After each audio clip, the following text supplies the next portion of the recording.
Yeah, we're ready to go when you are. Okay, push it.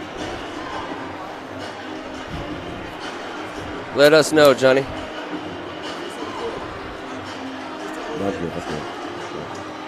All right. Hey, welcome to Gallagher Gymnasium, St. John's High School on Military Road.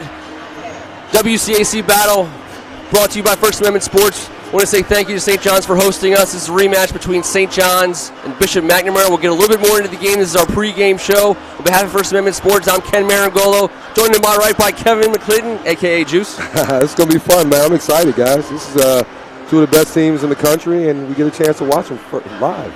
Kevin Ricka, pride of St. John's? I don't know about the pride, but I'm so happy to be back in this gymnasium, a gymnasium I grew up in, jockeying for position under the basket here. Yeah, man, we got to get low. You got to get low. There you go. I got it. Do it. And we have a very special guest. Since we are in a WCAC gym with a lot of history, one thing we love to do, and I think we should try to do more often, guys, before these games, is embrace that history. Kevin, will you please introduce us to our guest today? Yeah, you know, in our family, you get knocked around the head if you brag about yourself a little bit, but there's no rules against bragging about your cousins. And I get to bring mine in today, and my cousin happens to be the all-time title winner in the history of the WCAC Girls Basketball Conference. Marie Williams, welcome to the show. Welcome. Hi, guys. Welcome, Marie. Thank you so much. How many games? I got to imagine it's been quite a few games that had this kind of atmosphere when you coached, given all those titles. But how about these two teams? Well, I have to tell you, this atmosphere is electric. And to be honest, I didn't see this too often. Okay. Back in the 90s and early 2000s. So it just kind of goes to how the game has evolved. Well, as a scorekeeper, I know what she's saying. There was packed gyms, but we're sitting in here. There was 65 minutes on the clock, and the place was packed. Right, yeah. right. I mean, you just look around going, like you said, Marie, the evolution of this game. I mean, these young ladies have sold out 2 arenas now, and they put 8,000 views on round one? Yeah. 8,000 people tuned in to watch these two play. Right. I mean, the ladies tell the story. The ladies are why we're here, but There you go. Here comes the home team taking the floor. We got about 20 minutes till tip-off. Thank you for joining First Amendment Sports pregame show live from Gallagher Gymnasium. Juice, I know you played in a few gyms that were packed capacity. I did, and this brings back a lot of memories, man. This is what you are. If you're a basketball player, if you're a competitor, you want the opportunity to be able to play in front of a crowd like this, to go up against a rival, to go in a game that everybody's been talking about, the rematch. This is what you play for, man. This is why you get out there and you're playing, you're practicing and training and all this for these type of games. So it should be a great one. Coach, when you were playing, what team gave you the most trouble on a regular basis? What program did you? It was actually Elizabeth Seton. Elizabeth Seton. Yeah. Well, and I incorrectly guessed. Because when you asked me how many titles, we talked about all the girls' titles and how many more, how you stand and cast quite the shadow over the next people on the list. But Elizabeth Seton, they have been strong historically. Without a doubt. And Coach Dave Bell just said to say hello to you. I know you're meeting up with him down in the corner. One of the my head coach favorites. over at Seton. What a great guy, great person, great friend of ours. But talking with Dave, I brought up the legendary Tom Splain, a good counsel, who has 4 WCAC titles and 2 city titles. You got Coach Jonathan Scribner with 4 WCAC titles and 3 city titles. Yep. And to my left, Maria and I are going to enjoy being fans today because there's no family. She coached my sister Jamie, the first female inducted to the St. John's Hall of Fame. My sister Christy on the back-to-back 99-2000 championships. But Marie has 4 WCAC titles, 2 city titles, and a WCAC Division II title. Three city titles. That's and a right. WCAC Division II title, which gives you the edge. Coach Scribner might have something he wants to say about that in the next couple of years, but we brought you in here to say this. We're going to be fans today. I don't have to be nervous on the sidelines. You don't have to have your, I would say, composed fieriness on the sidelines.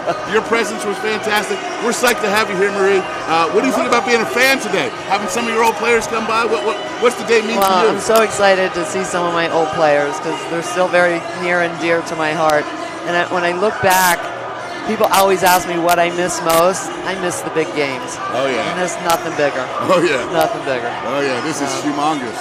I hope you guys can hear us out there, and I hope we're going to be able to be heard. I'm telling you, they're not messing around here. No, they're not. The Lady Mustangs just took the floor. We are sitting on the scorer side of the floor, and we've got the McNamara student section to our left, so you couldn't hear the reaction from the St. John's crew when McNamara came in, but they were making sure that the Mustangs knew that the St. John students are here today. Yeah. It's going to be fun. I mean, the part I'm digging here, and I know Juice, you got to see some of that last game, but we had some shenanigans going on. Alex Cowan hits a 3 to start the game off in front of the McNamara football team, who made up the majority of it, and turned around and had a little something to say. Oh yeah, absolutely. That's all part of it. And it was, and Ania Bell had the answer as she got in. A McNamara senior heading to Fairleigh Dickinson decided to get into St. John's team huddle at midcourt. I mean, so we're here for all the tricks of the trade. Absolutely.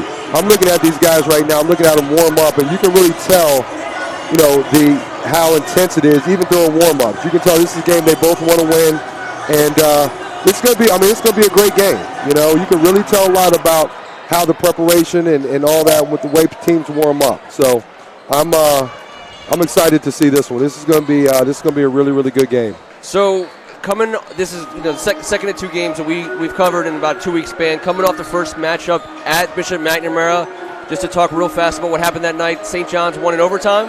An amazing game, lived up to the hype of these 2 programs. Aaliyah on the McNamara side, Aaliyah Mathuro and AZ Fudd on the St. John's side. Right. They dominated a lot of shots. They were, I believe, the point leaders for their respective squads. Well, Mutombo 20 had and 18. 20. Mutombo had 20 for the AZ didn't get 20 that night? AZ got 18. 18. Yeah. I just always assume she's got at least 20 in the back of my mind. Of course, she had that amazing fourth quarter in overtime.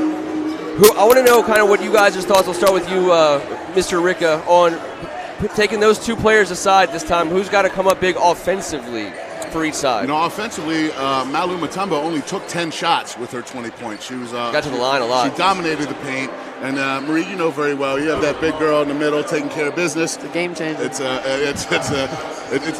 easier for a coach to have that in their back pocket, and I think Coach Scribner was very excited about that. The spacing of the St. John's cadets means it's an equal opportunity for anyone, and I think Karamina Tenedo took care of that opportunity in that last game. She had 3 threes and 13 points, and those were huge bonus points for some of the points that maybe some of the shots that AZ wasn't getting in the first half.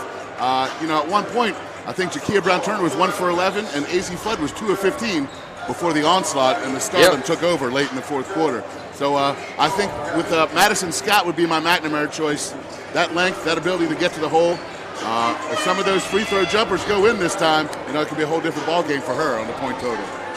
I'll tell you this, though. With the fact that St. John's was able to win a tough game on the road without AZ shooting her, having her best game, at least offensively, shows a lot about the character of St. John's. I think when you win a game against a nationally ranked team on the road, a conference game, and you can do it without your best player really, lighting up the scoreboard like she normally does, I think that speaks a lot about their depth. I think it speaks a lot about Coach Scribner. I think it speaks a lot about really how they approach that game. So we'll see today. I'm sure AZ's not going to shoot like she did last game, 6 for 23, I think it was, but it should have given those other players from St. John's a lot of confidence knowing that they can win a big game without her shooting well.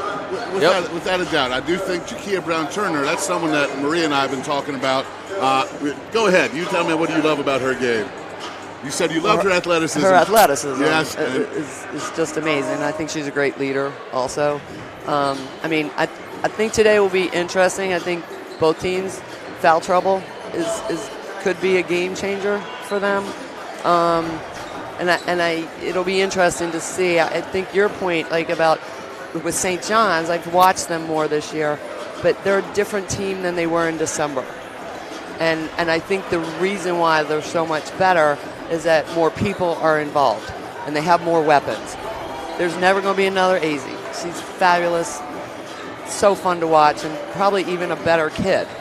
But I think St. John's has a lot more balance than they did 2-3 months ago. Yeah, they seem to have fit into their roles, this St. John's team. Yeah. And this McNamara team's got their track shoes on. I think there's one thing I'm going to bring up now that's one of the smaller courts in the league over there at McNamara, and that full court pressure was immense. St. John's is the full 94. So we're going to see them going up and down the court today. That's going to be something to keep an eye on, especially with St. John's really only playing about 6 girls. Yeah, McNamara's subs, they were moving 3 or 4 girls in at a time. Taylor Gibson, the sophomore, was a big second half presence for the Mustangs, and Leatu, Leah King, who had like 7 or 8 rebounds kind of right away. In the first quarter, she dominated the boards. And then they weren't playing her as much in the second half. Now, again, Taylor Gibson made some shots, and I don't know if that was kind of the trade-off there, but I would be surprised if Leah is that effective in the first half again, and she doesn't play more second half minutes, because one of the keys for St. John's down the stretch, they were getting offensive rebounds. I mean, even Karamina, like a lot of times she was down low and she was getting rebounds. 12 boards, yeah. 12 boards out of that spot. That's a huge deal for the Cadets. That was a big deal. Her production that game was lights out. I think one of the things to keep an eye on today, and the one thing that jumped out at us in that first matchup, the defensive pressure, full court from Aaliyah Matharu and Hope Evans. Carly Rivera and Alex Cowan, they are a backcourt that's been together for 4 years, on and off the court, summertime, wintertime, you name it. So they're together, and they play together. They feed off each other. They know where they're going to be. But that full court pressure on a court like this from Aaliyah Matharu and Hope Evans was ridiculous. You're going to see that relentless pressure again today, and we'll see how the St. John's Cadets have adjusted to handling it. I think the first couple of minutes of this game is always going to be a strong indicator of what the mindset is, how both of these teams really want to approach this game. Because you're probably going to see a lot of cheap fouls because they're so intense. They're ready to play. Especially on McNamara's side, to be able to lose a tough game like they did before, they're ready. I know they want it. Yeah, the emotions really come up to the forefront when you're talking about a game like this. So, whatever team I think can calm down early, can stay with their game plan, and really kind of dictate how they want this game to be played, is going to go a long way into seeing who wins this game. I think the first couple of minutes are going to be crucial. And in the first game, the referees I don't know if you want to say they let a lot of stuff go. They let them play physically. I like that. They did. It was great. It was fantastic. It wasn't about the zebras. It was about the ladies, and that's how it should be. Yep. Right. We are about a minute or two away of transitioning from a pregame show to action on the floor. I guess one of the last things I think it's cool to think about, and I'm sure this is a phenomenon that's been going on forever. These girls have been playing against each other for most of their lives. Sure. McNamara has a lot of takeover girls. Yeah. St. John's has a lot of Fairfax program girls, and they know each other. And in fact, in the beginning, before we went online, St. John's was kind of spread out across the whole floor. I think it was Jakia Brown-Turner who led the Mustangs down, and her and Malou had a little thing. And it's just fun. Clearly, they know each other. Clearly, they're friends to the extent you can be friends with someone you want to beat up multiple times a season. So it's fun. I think that part of it's just fun. They know each other. It's a heated rivalry, but it's because they're both great. Right.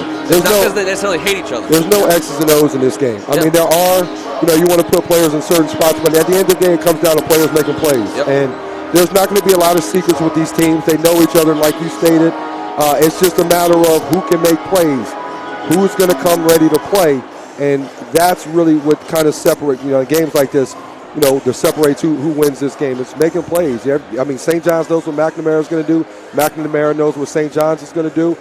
What great players are going to stand up and take this game all the way to the end? I think I got a guess, Juice. I think I got a guess on you that. You think so? I do not think you will see AZ Fudd going. I don't think so either, Kev. I don't think so either. Now, when you wake up every morning at 5 a.m. and come in here and put 500 shots up, 1,000 on the weekend, I think a home court advantage might help her out a little bit.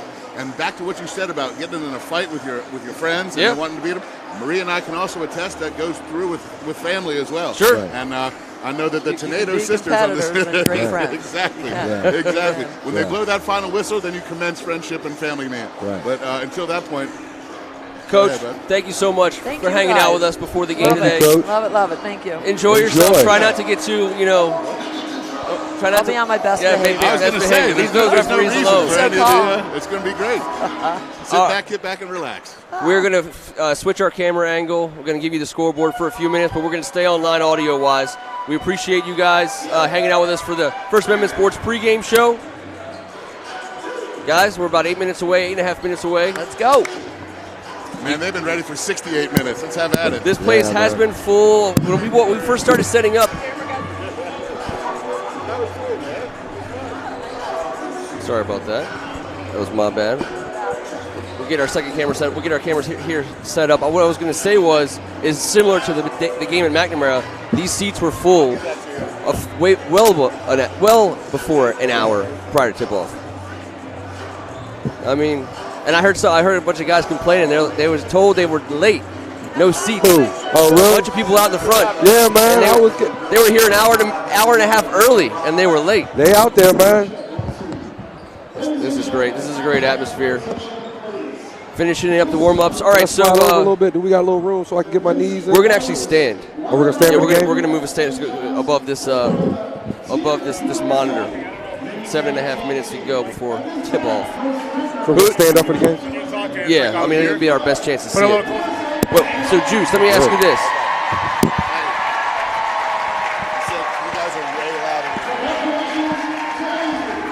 You guys, hey.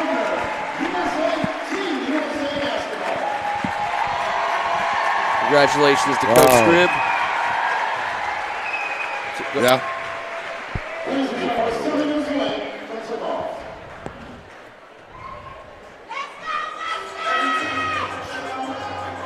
All right. I think we're good. Juice, you still there? Ricka, I'm here, man. Y'all hear me? All right, we'll get that all figured out. Is that back? Yeah. All right, we got warm-ups going. Juice, final score prediction. Don't have to tell me who wins it. Just give me a final score prediction. Geez. I'll go, give me 67-57. 67-57. Kevin, final score prediction. Don't tell me who's going to win. Although I think I know who you think is going to win. The 70-point, only one of you so far has gone over 70. I mean, I think someone gets to 70, they win this game. And I also think both teams believe they're the team that wins a 70-point game. Right. I'm going to say 73-68. I don't know how close that puts me to Ricka, but I do think there will be a 70-point team here today. St. John's is looking to take 2 from the Mustangs in the regular season. Please come back and join us at First Amendment Sports. One of 2 ways. Please hit that subscribe button. You'll get notifications when we're going live for various broadcasts. We will be back in this gym on Tuesday night as St. John's takes on DeMatha. Boys, DeMatha just got heartbreak loss from Gonzaga the other night. If I'm not representing my our purple friends well enough, I believe the students in that gym were chanting "just like football." I think that was happening. So we won't get an undefeated DeMatha team, but still a nationally regarded program. I think they were in the top 5. They might fall a little bit after that loss. But it all comes down to the tournament.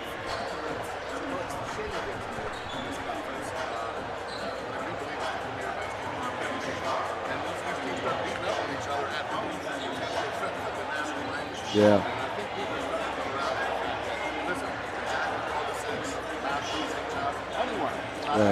Right. There's no bad loss in this conference. I mean, it really isn't. When you talk about, like you said, Kev, you talk about the best conference in the country. You have to bring it every night, man. And there's no, you can't rest. You have to make sure you're on top of your game.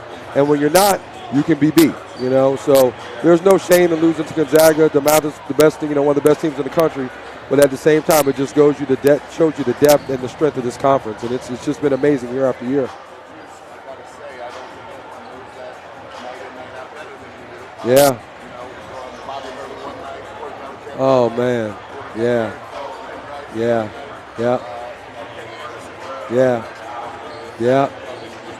This is what it is. Yep. Yeah, it's amazing. I mean, it's standing room only, and you got there's the anticipation here is just electric. You can tell people are just ready to go. I see the players jumping up and down on the court and clapping, and this is what you sign up for. This is what you go outside on Saturday mornings at 8 o'clock and get shots up and stay in the gym late at night just to do this, man. Just to be prepared to play in a game like this. So it's going to be amazing.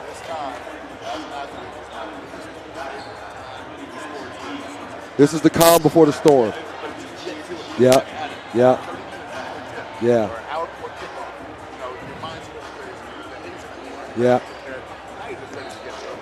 I remember when I was at Maryland, and when you mentioned it, when we were playing against some of those great players I played against.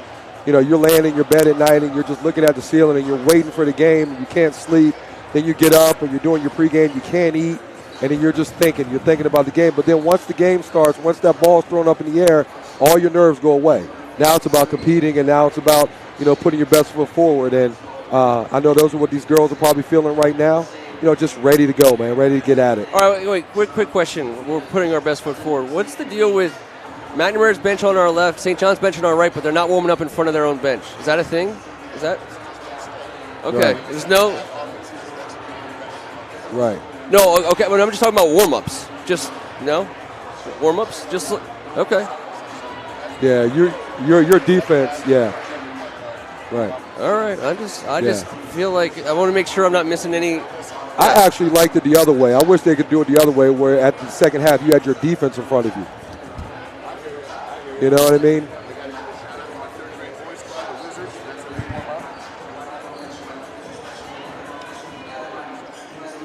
We'll try. We're going to try to get Kevin's mic in. Try to put that one on. Are you Yes? Is that, can you hear you? I think you, yeah, I think that's better. All right. Like I was saying, my third grade Wizard squad, that's how we warm up. Yes. That's how it happens. My 7th and 8th grade Woods Academy squad, same deal. So I think I thought that was pretty standard. I want to make sure As we're trying. Hey, listen, we got wires, we got a crowd. Yeah, we got a lot going on, man. But we'll figure it out. We'll get it figured out. That's what we do. Hey, all three of us are in the paint up here. Yeah, we are, man. Gotta get low. Box out, Kev. You got box out, bro. I'm gonna come around you. Well, I got something to work with over here, and you lost about 15, so let's see how that goes. All right, Ken, you got the right plugs and the right things? I guess. Nice. I think in my back. Let's just do a quick check with John. John, can you hear us all? Juice, you good? I'm good, man. I'm good. Kevin, you good? Sounds good. All right. Here we go, man. We got a minute and 10. Yeah, we're just gonna put everything in a way that. Hey, let's not forget Jeremy Clinton's in the house. We're going to get Jeremy Clinton. Right, yep. Oh, my God. Here we go. Here we go. I got to tell you, man, I grew up here since 1987. My dad's office was right down there. I've shot in this gym by myself, more so than anyone besides probably AZ Fudd. Ooh. I have score kept all through for about 10 years. Guys, I'm so happy to be back here with my squad, my First Amendment squad, all you guys. There's a special place for me, and I can't wait to watch the best girls rematch of the best game of the girls' season. So what you telling me is you got buckets in this gym? Is that I got a few, Kev. Got a few buckets? Got a few buckets here. I know, as I walk down mid-court right now, people might dispute that. But listen. I saw the love you get in this gym. I saw the love. Yeah, there's a lot of great people here. Forget about sports. A lot of great individuals around here, and we think it's a real special place over here at St. John's. Absolutely. And Coach Gallagher, I was lucky enough to play on his last team. Youngest man to play for Coach Gallagher. You want to talk about a man with character and a character. Yeah. Oh, man, did he teach me a whole lot about life and the game. They don't make them like that anymore, man. They don't make the Gallaghers and the Wootons. Yeah, they don't make them like one that. Of a kind. All right, I think we're going to get ready here for opening prayer and probably an anthem. So we'll go ahead and let the announcer take away with that.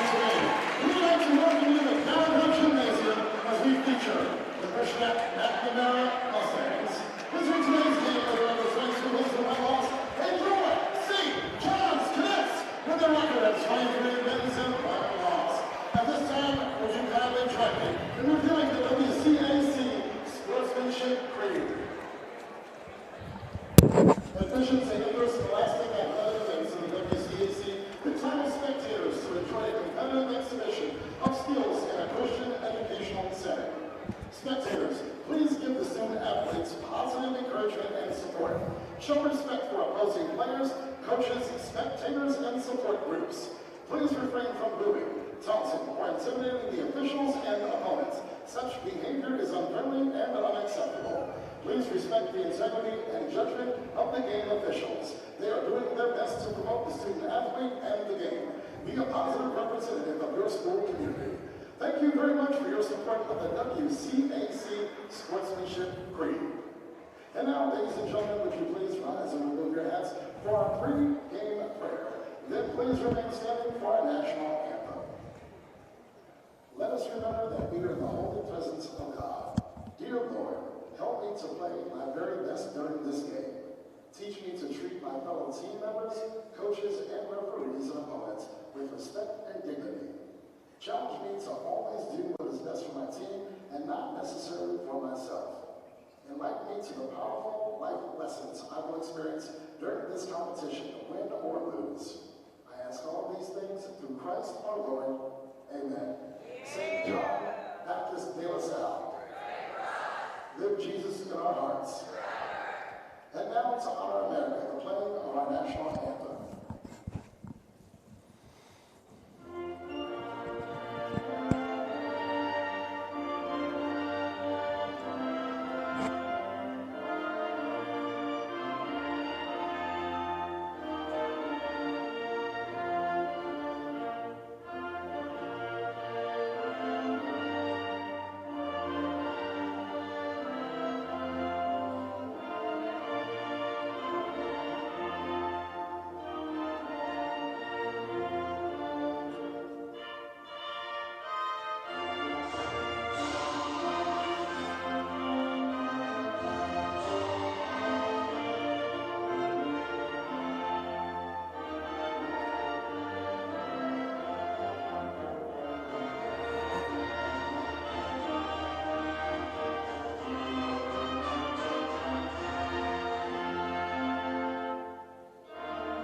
All right, we're getting ready for the tip-off. Let's take care of a few thank yous. On behalf of First Amendment Sports, I want to say a special thank you to Brian Griffin, Athletic Director, and one of our good friends at St. John's. Thanks for having us. We really appreciate all the work you put into helping us do stuff like this, getting the good word of the WCAC out. I want to make sure that you know, if you get to us during this broadcast, if you're at a watch party, we try to do this for football. We'll shout you out. I know we got some watch parties in New York City today, led by none other than Joe Marangolo, Pride of Bishop McNamara. Thank you guys for watching all over the country. As they announce the starters here, McNamara starters come out first. We'll get to the St. John starters a little bit after that. I know we got a lot of family, of course, watching at home. I know St. Megan and Dylan Taylor and Drew. I know we got some McClinton family folks watching from afar. Absolutely. Yeah, they're all watching, man. They're excited like we are, man. Every Ricka, I think, is actually in the gym. We got Rickas and Walsh's cousins and family members. Murphy's in the house. A lot of St. John's cadets. A lot of guys I went to school at St. John's with are here with their daughters. And, this is something they're never going to forget. The level of competition, I said it last time, this is the highest level of girls basketball I've ever seen that last game. Well, what better way than to just lace them up and do it one more time. Do it again. And you'll be watching from our angle. We are sitting right next to the camera tonight. I think at Bishop McNamara we were doing two corners. Now we're going to give you 150. We got the scoreboard on the bottom side, so a little bit of a different perspective for everybody, us and you guys. So thanks for hanging out with us. Once again, hit that subscribe button. And I want to echo your thank yous. Brian Griffin and Pat Ward, just such class act people. The way they've taken care of us and helped us grow the First Amendment brand has been significant. And thank you for being great hosts as usual and always. Coach Scribner, Jonathan Scribner on the St. John's side, Coach Frank Oliver on the Bishop McNamara side. We'll make sure and let you know who's starting. Not too many changes from what we brought to you guys a couple Tuesday nights ago. For St. John's, I think Matumbo, Rivera, Cowan, Fudd, and Teneda. Yep, Teneda's in there. And then for Bishop McNamara, I'm expecting to see Aaliyah, Jakia. I'm expecting to see Leah too, although I think she is ready to come on in to start this game. Madison Scott. Yonta started the first game, but Hope Evans played the bulk at point, and that's a fact. I don't know. It looks like Yonta's ready to start this game as well, and I think she is as she heads out to the floor. That's number 5 for Bishop McNamara, freshman guard. Again, Hope Evans, number 20, the junior, played some great defense as that game went on. And Leah too is in there. Let's see what these first couple minutes bring, guys. Let's really see how both teams come out and kind of feeling each other out, kind of like boxers. McNamara won the tip-off last time and missed an easy layup. St. John's controls the tip right into AZ Fudd's hands. Turnover. Leah's going to let it set up.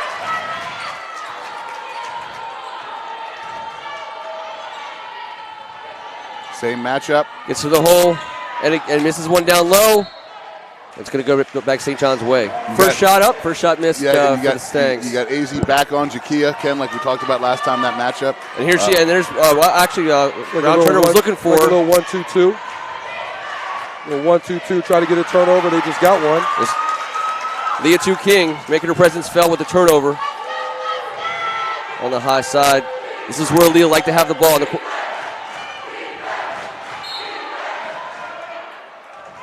Are they going to get that on Alex or are they going to get that on AZ? Or neither. They're going to get that on Karamina. Some people have called AZ Flood the premier defender in the nation. I know a lot of her game is smooth and effortless, and she has tends to have quiet, big scoring games. But good defense. Got a 5-second. Great defense. On cue, she's over there. She's hustling. So, keep an eye on her on the defensive side, not just filling up the bucket. McNamara was trying to free up Jakia Brown-Turner on the inbounds. AZ made that really hard to do. 5-second call. Nice attack. Good That's attack. where St. John's wants the ball all day if they can.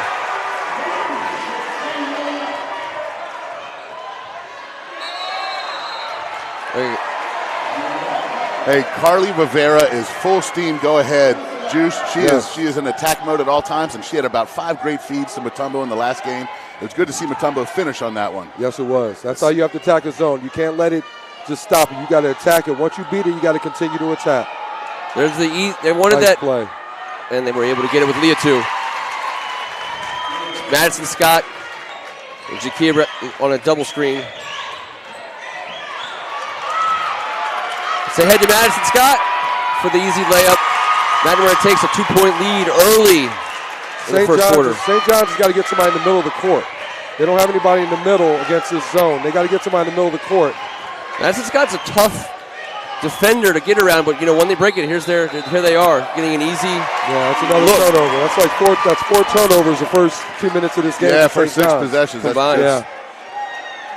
4 too many. I say they're mixing it up on the McNamara side. It was full court man-to-man pressure in the last game. They went to a 2-2-1, a version of the Morgan Wooten Wizard, and now tonight they're in that 1-2-2. Yes. Yeah.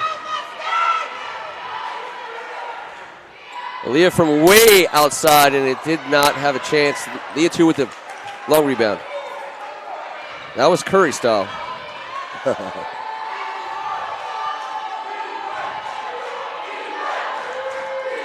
Madison Scott was able to get the ball there a lot last time. Here's the shot up by the freshman guard.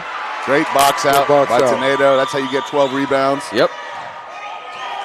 Just got sneaky height. I saw her before the game. Now, I'm not very tall, but Karamina was certainly taller than me. Long three. Carly couldn't get it to drop. That's a shot that you have to hit. Aaliyah sizes it up. Can't put it in. Great board.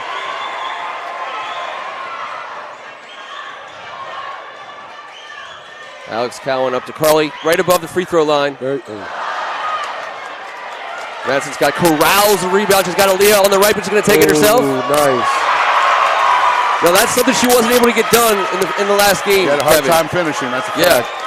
And here's a good shot by AZ. Now that's the shot that AZ wanted to see go down. And it's not like St. John's isn't able to count on that shot. They can. Right. That's a vital part of what they do, and they do it well. AZ is a great shooter. You want to see Aaliyah take to the basket. That's where she had tremendous success last game. There she goes. There she goes, splitting the defense. Yeah, those 2 threes. That's what she needs to do and break them down and give her some space for those threes later. You can't leave that. Another long one for AZ, and she's deadly.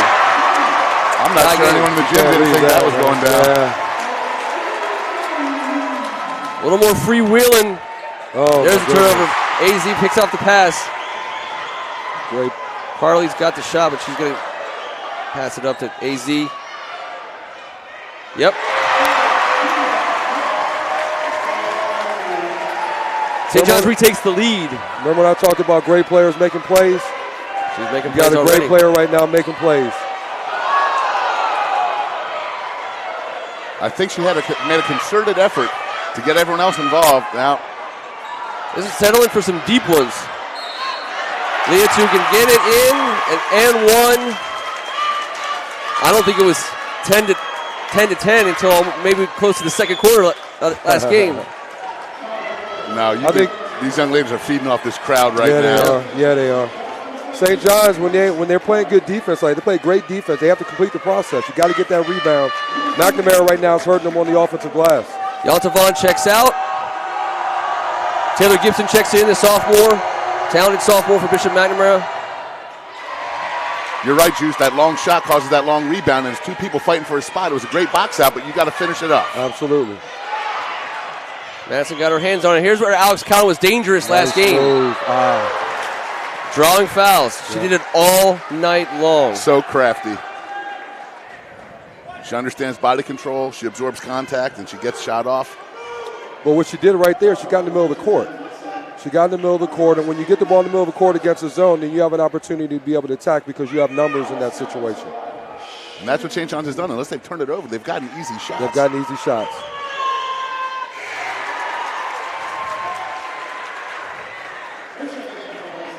Nia Bell and Hope Evans checking in. Madison Scott and Leah Tu King checking out. We did get a sub in for St. John's as Kellis Corley came in there, giving, I think, Karamina a break. Alex makes the first of two. Hope Evans bringing it down. That's a great push by McNamara. Jakia was able to get close, but good defense by St. John's. 1-on-2, Alex Cowan. Great dish. McNamara wants to push it.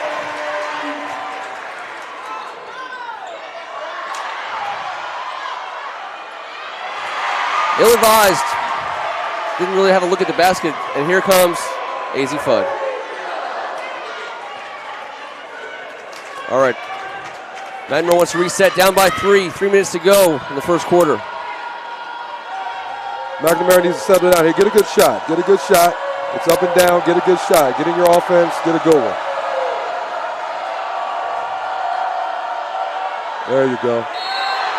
Alex Cowan, she got a lot of ball, but they're going to send the McDonald's All-American to the free throw line for 2.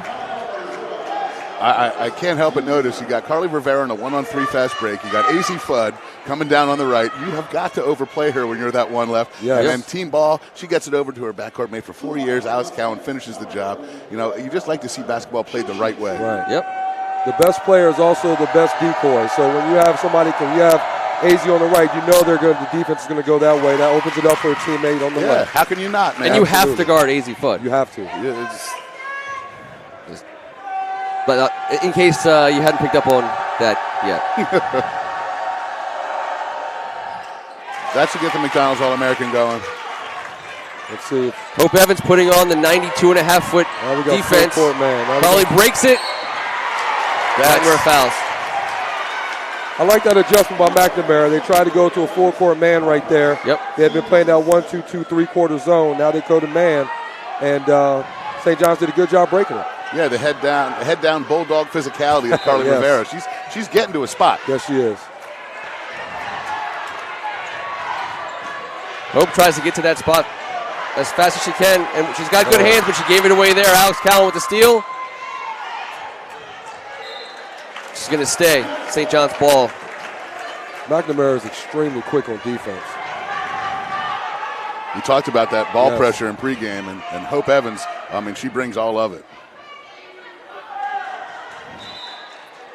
There's been so many fast breaks. It's only really that one time they were able to get the ball low to Mutombo. I'd like to see if they can try to get it down there this time. Nice pull up.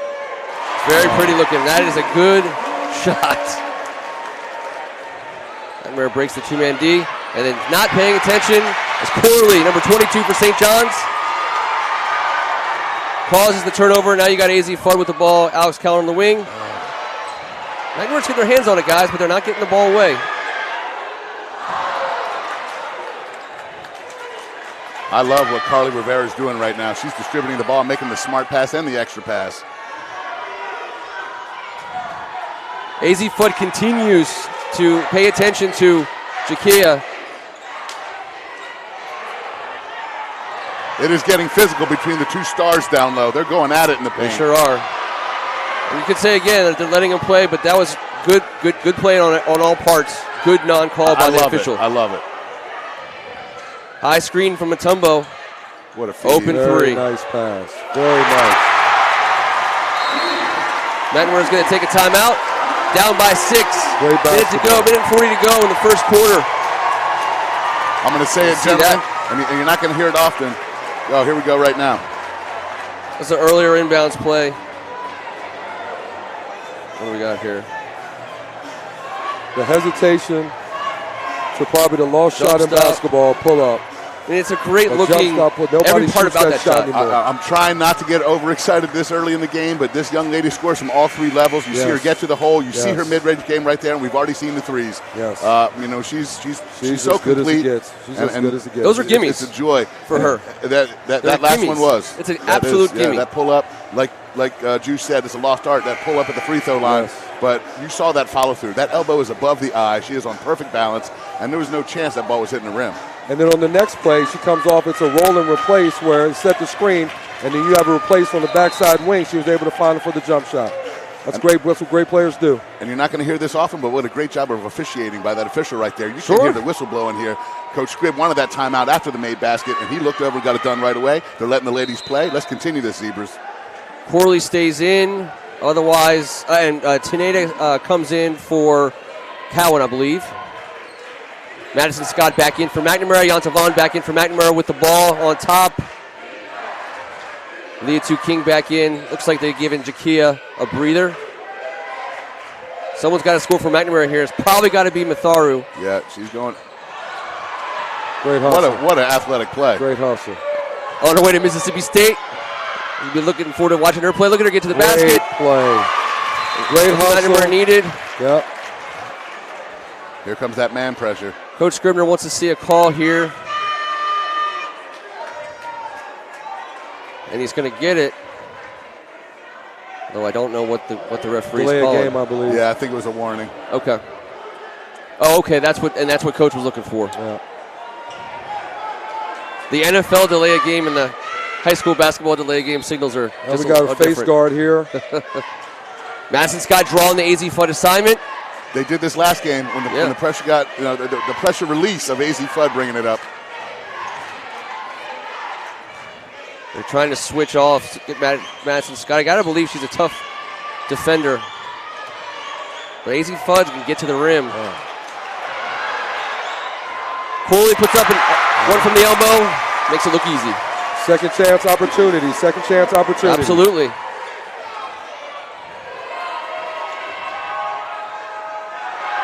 Vaughn with the three. Bank is open for business on the weekends here on Military Road. AZ Fudd, I think, probably looking for last shot. Shot clock is off. Mutombo and Corley up high. Got a horn set up. Good spine. She's been open hitting. Three, yeah, Good of course. spine. Hot hand. Heat check. Just the presence of AZ Fudd allows her to get that wide open jump 4 shot. seconds. Leah's got to make a move. What minutes from McNamara Corley? did not get a shot there. So I'm guessing my 67-57 is probably going blown out the water. I went I don't think 74. yeah, you did. Hey, a lot of basketball left. But I tell you what, there's a lot of time left for Kellis Corley. Those are huge That's huge production off the bench in the first quarter. And they're leaving her open. And all the attention's going one way or the other, whether it's Carly running the show or AZ getting all the attention she garners. You know, and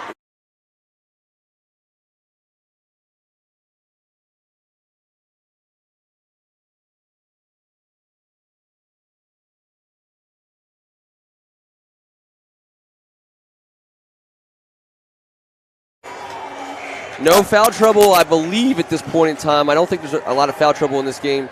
And I was actually meant to say that earlier, Juice, because I think Scribner told us in an interview when St. John's does find itself getting into trouble, it's when Mutombo is in foul trouble. Right. That's not the case at this point. And he also runs with a shorter rotation than the Mustangs. Absolutely. And the good thing about it is not a lot of cheap fouls. The refs are letting them play. Yep. You know what I mean? When you have a game of this magnitude, you want to see the players play. And the refs understand that. They understand that the hype over this game, and they're just going to call it just the way it needs to be called. Right now, they're letting them play. Coach Oliver's going to send out Yuntavon and Hope Evans in the backcourt for the Mustangs here. What do we got there, Kevin? Senor Rica, I should say. Senor, I appreciate that. Hey, promoted. let's go ahead and watch this action here. We'll get back to it. I like how Carly was able to kind of control the game. She did a great job handling that pressure. You know, wasn't fazed by it. The senior heading into Columbia has been in one or two of these. Ball's in Corley's hands. She's got the McDonald's All-American on her, trying to create a shot. Not a lot of movement right now for St. John's. Leah 2 calling for help down low. Ball back in AZ Fudd's hands. Oh, wow. Okay. What did they call there? Well, Scribner's going to say you've been letting them go at it. AZ absorbed a little contact and Sure. then definitely Then cleared right out. on. Yeah, she I cleared think out he's a going to little say bit. don't get the second lady in, and he's going to work that angle for the rest of the afternoon. Absolutely. He's giving him an earful as we speak. Freshman guard with the ball up top. Leah 2 directing traffic.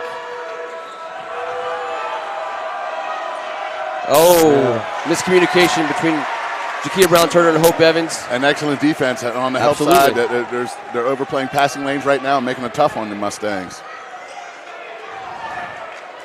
I don't think AZ was bringing the ball up this much this early in the game last time. It's clearly a great look for the Cadets. They can have the ball in that hand. Looked like it had a little bit of action, maybe a fingertip on that ball, Kevin's.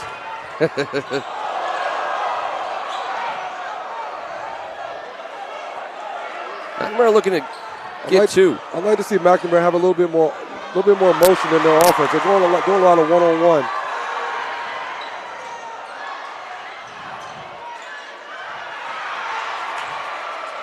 AZ Fudd shows. Big rebound from Mutombo, asserting herself. Wow. Great rebound by Mutombo. She's got to finish that. She's got to put that in. She took some contact there. I think Scribb's looking to get one over here.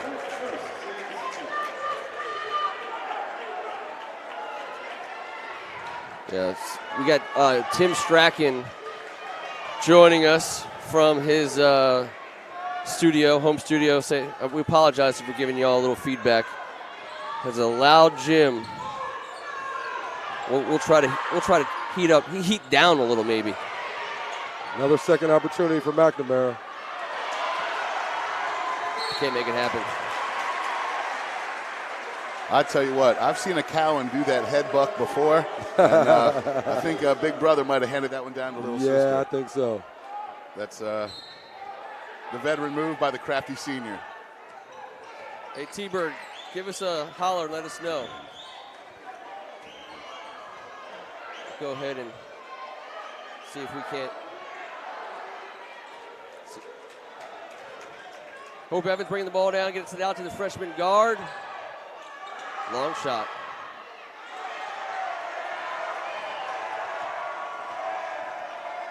AZ Fudd with the ball.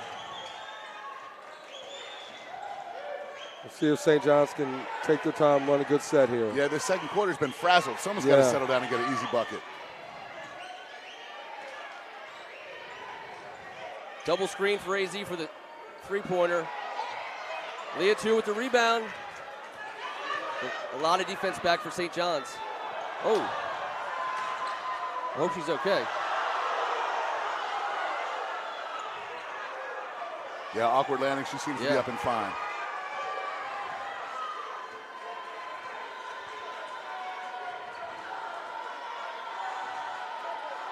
Kellis Corley on Jakia. They get the ball up top. Got Alex Cowan on a mismatch with Madison Scott on the post, but she fronted her and didn't let her catch. Frustration. McNamara has to hoist a long three up. It looked like they couldn't get anything started on that play. Both sides have ramped up their defensive efforts. Yeah.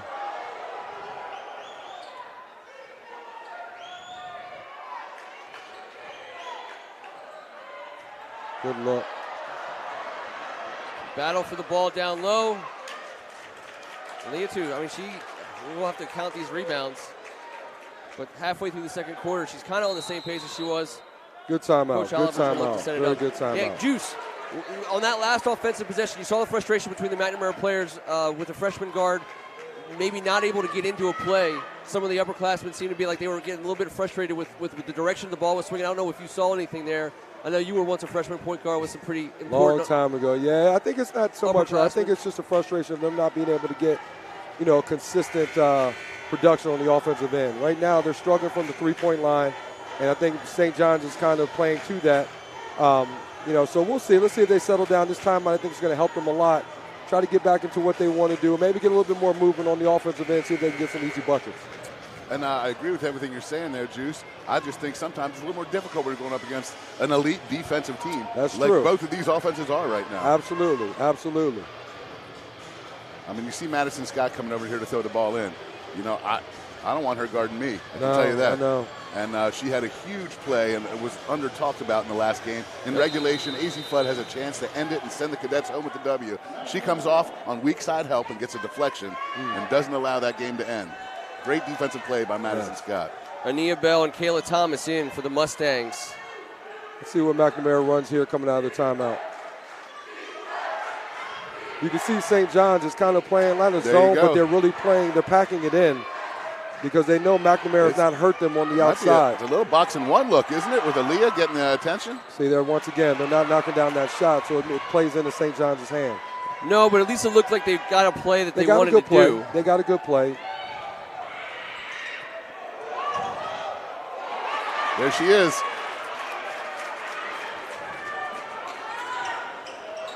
They're going to play yo-yos on this audio, but I like it. Aaliyah with the ball up top, guarded by Carl Rivera. Ania Bell not open for the shot that time. But Matharo with the nice move. Baseline. That was quickness. Yeah. Yep. Alex Cowan across the timeline, picked up by Matharu. Madison Scott continues to draw the AZ Fudd assignment. Open shot for Alex Cowan. Rebound Ania Bell. A lid on the bucket for 5 minutes for the Cadets to start off this second quarter, and that first layup there by Aaliyah was the first bucket for McNamara. They are happy to launch from outside. And we're going to get it over the back, I believe. Kayla Thomas for Bishop McNamara. Don't you feel like he just felt like he had to call something? Because sure. I don't know if, they were high pointing the ball to both of them. That's right. I think for McNamara, it looks so enticing to shoot that three because they're giving it to him. St. John's is literally just giving him jump shots, and it looks so enticing. They're deep threes, too. Yeah, they are.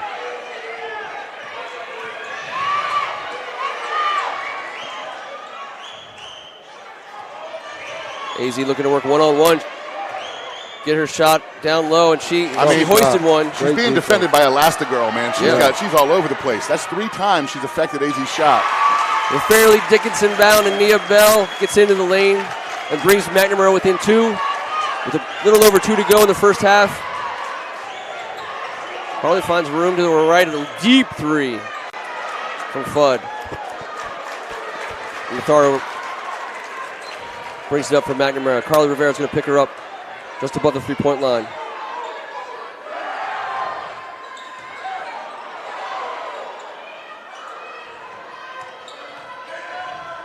From the free throw line. And a spot that McNamara had trouble with. Absolutely. All game. They were not making that shot. And you know what? We didn't see a whole lot of Kayla Thomas, the sophomore for McNamara.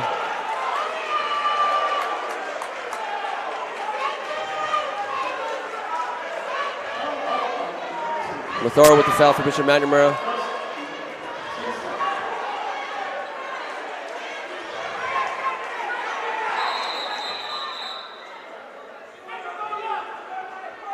But we got a re-throw in here. A do-over. Yeah, looks like it. Don't see very many of those guys. I'm not certain why that would. I'm not certain what that was all about. I don't know. I didn't see it. Bonus coverage. It's like a little flex action. Matharo is able to cause problems for Alex Cowan outside the 3-point line. Double team. Flood for 3. Good. And the lid comes off. Back to the 3-point lead. They get the ball deep to Madison Scott. She's met by Mutombo and Teneda. They're going to get it on Teneda. I tell you what, St. John's has been playing great defense, but they better ratchet up that transition, D, because that ball got out of the hoop and back down court net. These free throws super important for the Mustangs. Big shot by AZ that last time. You could tell that they were pressing a little bit, trying to stress a little bit on offense. You know, anytime you need a bucket, you go to your All-American. You got your McDonald's All-American from McNamara. Check it back into the game for Nia Bell. Madison Scott on the second of 2. Short, rebound Fudd. It's 4 or 5 rebounds for Fudd. She didn't have a ton in the first contest. That's going to help the cadets out immensely. Give it to her.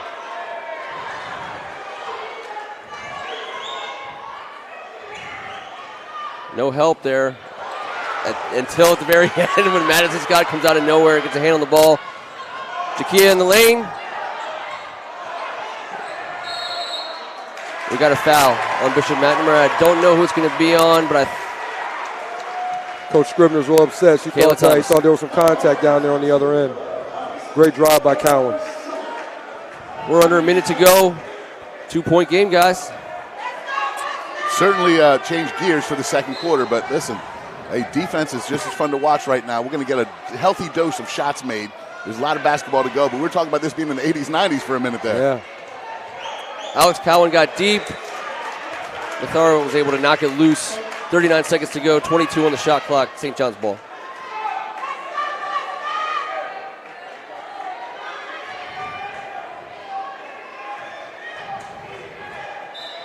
Watch the inbounder on this play. Usually on these out-of-bounds plays, they're always running for the. There we go. 3 for Fudd, and it's good. They couldn't deny Mutombo the ball, and that was the key to that play.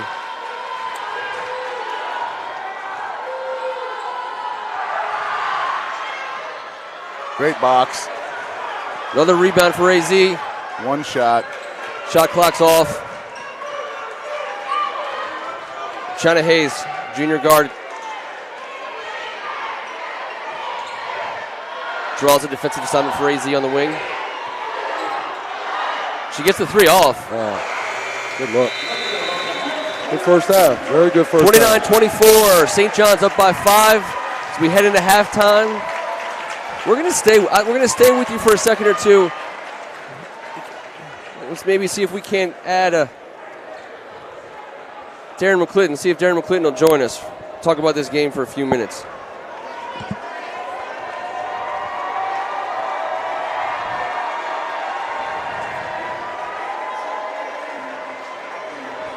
There you go, Darren.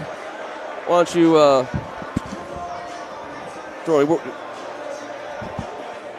you can stay wherever because we're not on video, but you can come on up here with us. Can you hear us, Darren? Yeah, I'm on. All right, excellent. All right, so how about that first half, guys? You saw the first game. Give me your first impression of what happened today that we weren't seeing 2 weeks ago. There's a little bit of more assertion coming from AZ Fudd. Mm-hmm. Both Fudd and Jakaya, the first game, it took them a while to get started. It took them a while to get going. Right. The defense is incredible, but AZ Fudd's aggression is the difference in this game today from the first game. She's already got 16 points, 4 threes. I mean, and it's only a 5-point game. So it tells the parity of each team. They're kind of even.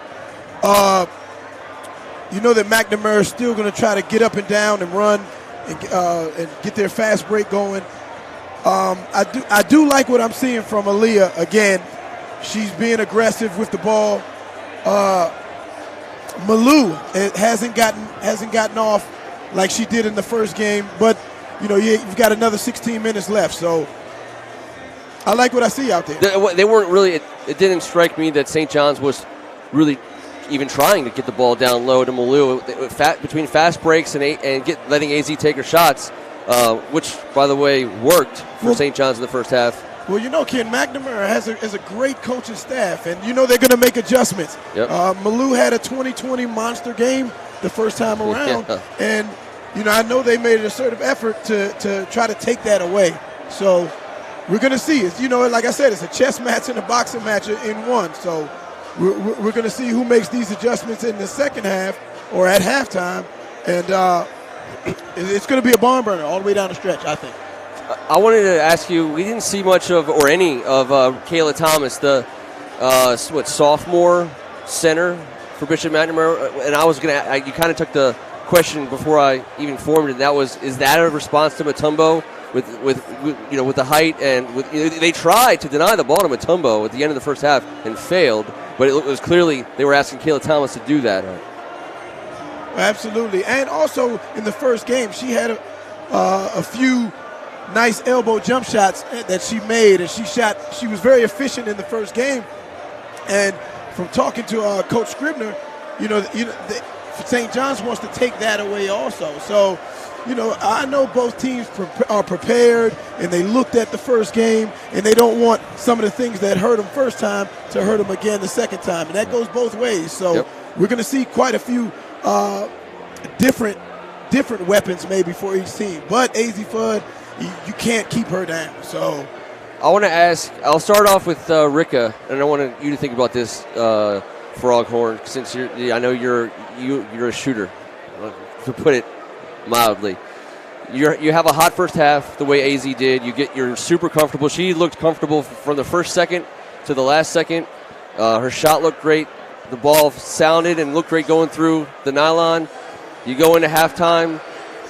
I'm not asking is she going to get cold, but when you're sitting at halftime after being that hot in the first half, what are they not talking to her? Is she doing her own thing in the corner? Is there any kind of? No, I'm sure Darren's going to echo this, but there's no hot or cold. There's just shoot.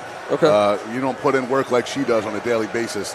With a altitude mask on after running hundreds and go shoot 50% from the field, 50% from three, and 90 from the free throw line. That's all she knows. I don't think she's thinking about that at all. And you saw there's a stretch there, and early in the second quarter, she went about 0 for 5 from the field there, and then she heated back up again. I just think this is what she does. She's very comfortable doing it. I don't think she thinks about it twice. Oh, that's great. Well, I mean, let's see. Darren, do you ever find yourself with an awesome first half and something happened at halftime? Well, when you're, like Kev said, man, when you're a shooter and a scorer, you put in so much work. A lot of times it's just on the conditioning. She's such a conditioned athlete, and of course everybody's going to get tired for stretches. And those misses that she had in that second quarter, I think that was a little bit of fatigue, And then you get your second wind, and your release looks the same like it did at the beginning of the game. And I think as long as she can fight the fatigue, every shot when it comes off and feels good, that's all she's worried about. There's a feel. She's not coming out of the game. I don't know so much. I mean, I know she was tired, Ever. but also I think that she, when you're not scoring, it puts stress on you. And some of those shots I think she was missing were stressful shots, where you're not scoring and you got to try to make something happen for your team. That's what great players do.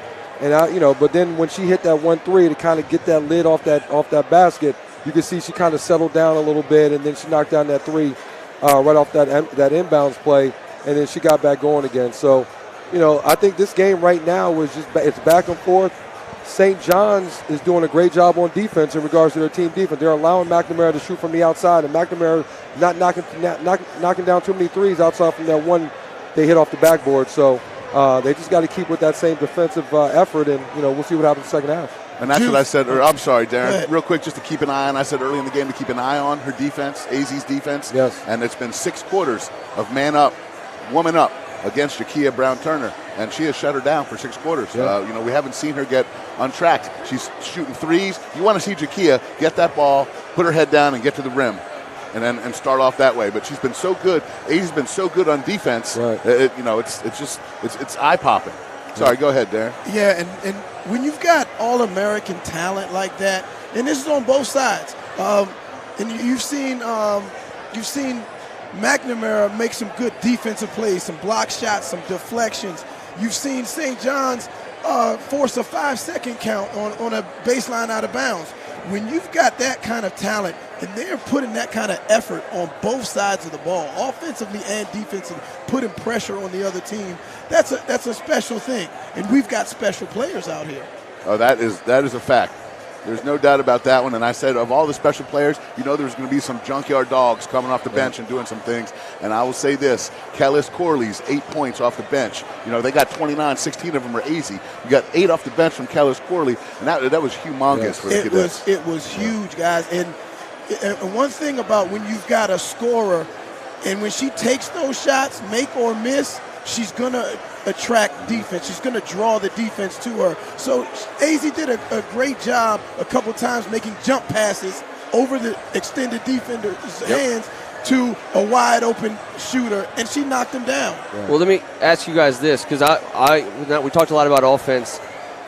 On the defensive side, let's make some halftime adjustments amongst ourselves. I thought Madison Scott probably, and maybe I'm dead wrong, but it seemed to me that when Madison Scott was covering AZ, McNamara was probably in the situation they wanted to be in. I thought she caused AZ a little bit of trouble with her length and her athletic ability to stay in front of her. AZ's got the quickness factor on her, but that recovery length. I called her Elastigirl. I mean, the kids and I checked out Incredibles 2 last night, and I was thinking about Madison Scott. Because you can't step back far enough to get clearance for that step back jump shot. I would like whether she's there or not, the thought of her being there. Right. I would like to see St. John's run some more ball screens, some high ball screens for AZ to get her off of it. Which they did in the second half last game. Yeah, I would like to see that instead of having AZ go one-on-one, because what ends up happening is that's what McNamara wants. They want to try to wear her out. So if they can get ball screens at the top, maybe a little pick and pop, pick and roll action, that might be able to get some space for AZ to be able to knock down shots and create for others. So I'd like to see that adjustment from St. John's if they can get that done. I don't think they're going to wear her out. You know what? Remember what we saw in the third quarter last time when McNamara came out and did offensively? We saw Madison Scott, we saw Aaliyah, we saw Jakia take the ball and get to the rim. They made a concerted effort to try and get Maui in some foul trouble, try and get some points off the line. That was a quick halftime, man. It's always goes by fast. McNamara stayed in the locker room for the entire half. And by the way, I want to say I apologize to Anaya Bell. I was saying Anaya Bell because I always say, there's Coach Vini coming over. We appreciate him. Hey, you guys, no ladders to climb this time. No, but he's at three-quarter court, so he's wide open, I think. Talk about a shooter. Talk about someone who wants the ball to shoot. So Anaya Bell on her way to Fairleigh Dickinson. Really quick, guys. I wonder if this second half, McNamara's going to pick up kind of 94 feet like they did last game later in the game, and because they wore the point guard out. So far, they've been putting. It's been a kind of a three-quarter. Putting length at the top of it. The 1-2-2. The 1-2-2 they played, And last game they did a lot of man-to-man pressure. Let's see if we see some of that in this second half. Both teams are going to make adjustments. Hey, and safe travels to you heading to Charlottesville to watch the college basketball game of the season. Are you staying all the way to the end, or are you going to vote? My Waze has me taking off about 3 o'clock, between 3 and 3:15. Let's see. All right. Well, hang out here with us for a few minutes, D-Mac. We're gonna stand here. Keep that microphone on. McNamara's going to start with Leah 2, Aaliyah, Jakia, Yanta, and Madison. St. John's going with Alex, Malou, AZ, Kellis, and Carly. St. John's going to pick up McNamara at half court. Freshman guard getting major minutes this time around. I like her poise. She seems very poised for a freshman. This situation and environment don't seem to be rallying her a lot. It's a big game for a freshman. I wouldn't want to be testing Kellis' length out either. She's in some passing lanes too. Open shot for the freshman guard. Okay, that's a shot they got it. Missed, but another rebound for Leah 2 King. She's able to put it back in. I'm telling you guys, she was a non-factor in the second half last game because she wasn't in. Yeah, she's one of the junkyard dogs I was talking about. She gets every loose ball. She's on everything. She's rebounding, finishing it up. She's someone you want on your team. So it looks like we got full court man going on right now. St. John's up by 3. I'd like to see McNamara go back to that 1-2-2. I think they caused him some trouble early. Got some turnovers, and they haven't gone back to it after they started with this, after they went to this man, this full court. I feel like St. John's has an advantage inside. I mean, Leah 2 is a good inside defender, but they do have Mutombo. They're going to get that on Madison Scott, guys. Hey, Alex Cowan, she sure knows how to draw a foul, doesn't she? She's an expert. Good full scholarship. She's headed to Wagner University. Watch the inbounder. AZ was able to get it. Alex wide open. No. Miscommunication in the McNamara defense. Yeah, that was a blown coverage there. I think that was a result of what happened to him at the end of the first half when AZ was able to knock down that 3 off that same set. Lee Matharo got to the hole but wasn't able to get it down. Hope Evans waiting for the buzzer to come in. Carly driving. Kellis with a long three. Long rebound to Mutombo. Alex gets to the basket. They don't make a call. Vaughn with the ball on the ground. Going to call it tied up. There was a lot of contact down there. Yeah. Well, the referees went into their locker room at halftime and made their adjustments too. They're going to let them play this second half. I appreciate that. Coach Oliver's going to give Yonta Vaughn a lesson. Probably has to do with that inbound play the last time around. I don't think we got into the bonus in the first half, or did we? 16 fouls each. 6 each. Well, they're definitely letting them play. Referees are going to huddle up right by Matt, the Real Deal Seal. He'll tell us everything they said. All right, Johnny on the spot. Yes. He was totally listening in. We got to mic him up next time. I'll tell you what, guys, this is a full house. I love it. It is. He just texted me. He said we're dealing with some high waters on the ref by the 3-court. High waters. Yeah, that's what Matt said this game. That's good intel. Madison Scott, one-on-one with AZ. AZ's comfortable. We got Aaliyah by herself. Left side.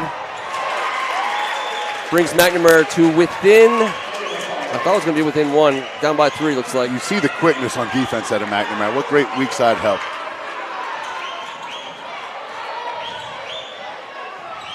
So in this situation, I'd like to see her get her a ball straight pass. Long 3, open 3. Alex Cowan sinks it. 6-point game. Great vision. Uh-oh, we got an injury. She's asking to come out. Madison Scott coming up a little That limp. looks to me like a little ankle turn. She'll be back in here in no time. Anaya Bell, senior guard for McNamara on the inbound. With this kind of adrenaline at a game like this, I don't see Maddie Scott being out long. Jakia gets down low. They draw a rare foul on AZ Fudge. She needed that badly. She needed that to go in badly. McDonald's All-American at the free throw line to shoot 1. McNamara now down 4. Instead of settling for the 3, she took the ball into the basket, got AZ a foul, has a chance at an N1. I think these next couple of minutes with Madison Scott on the bench, I think it's going to be big. St. John's might be able to see if they can get some breathing room, and McNamara's got to be able to play without one of their best players. Carly's so fast with the ball and very under control. Yeah, she is under control. That's that senior moxie. Yeah. I tell you what, that's great to handle the ball against Hope Turner. Hope is a ball hawk, isn't she? I mean, ball down low. Yeah, this might be a problem now with Madison Scott out the game. Whether she's on ball or help. Yeah, this next couple minutes. McNamara threw it away. Hope Evans and Jakia again miscommunicating. Yeah, she's feeling real good right now. Oh, boy. The ceiling's going to pop off after one more of those. Mid-air adjustment. Juice, that was a One-handed. little clean Big Dog Robinson right there. See, look, now see. I'm telling you, here it comes. All by These herself. next couple of minutes, man. Madison Scott going out the game hurt them. That last McNamara minute. takes a timeout. Coach Scribner loves it. Look how As they the pumped St. up. John's Look how faithful. they pumped up. 9-point lead, which I believe matches the highest lead St. John's held in the first game. That was a great timeout call right there for McNamara. Well, I don't think there was much of they a had no choice. If they didn't, the structure was coming. Gallagher Gymnasium was going to implode. Gotta stop the bleeding. Got to stop the bleeding. Basketball is a game of runs, and St. John's is definitely on one right now. And Juice said it right. Madison Scott not being in the game is going to be a factor. And who just got loose real quick? Yep. Juice telling everybody who's about to get loose. I like it, baby. I'm sorry if we're screaming into these mics, but it's so loud in here we can't hear through the headsets. Well, she's over there getting taped up, getting retaped. Yep, she'll be back. I think McNamara just needs to calm down. You know, I mean, they see Madison Scott go off, and then psychologically you're, oh my God, you know, you don't really know. You know, now people have to step up. Whereas St. John's, they're reacting like, okay, their best defenders out the game. Now let's really, really put the pressure on them on the offensive side, and that's what they're doing. You see AJ being the great player she is, taking advantage of that. We got to see the backcourt of McNamara in general, no matter who it is that has the ball, get on a better page with Jakia Brown-Turner. There's been a number of turnovers for the Mustangs based on little else than the poor communication between McDonald's All-American. I'm looking at Madison right now. She just got up and she's limping. I don't really know how that. She's coming back in. Looks like she's coming back in. She's going to go. She's going to go. She says she's ready.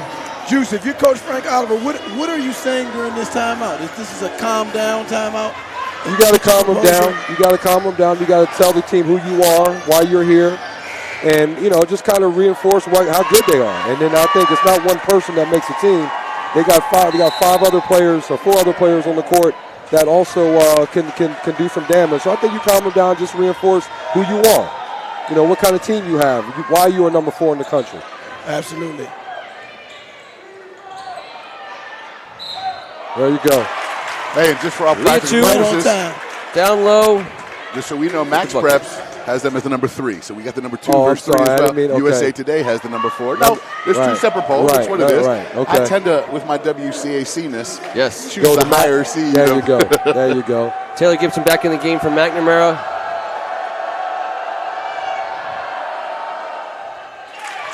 Leah 2 makes the and 1. We got a 6-point game. That was a nice touch on that free throw. These girls are talented, guys. One thing they have in common is their release and their shots. They are perfection.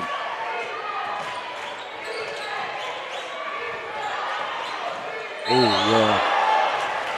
Hey, and when you're talking about going to that timeout, guys, and what Coach is saying, listen, there's 3 teams in the top 25 that have 1 loss. That 1 loss has come at the hands of the McNamara Mustangs. They took care of Riverdale from Tennessee in the Crestcom championship game. They have 1 loss to the number 5 team in the country at the time. They beat them by 41. I think Coach Oliver is saying, hey, listen, we know exactly who we are. Wow.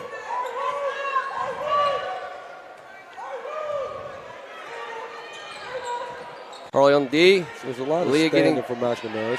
long 3 from the Donald's All-American. She makes it. Big shot. Big shot.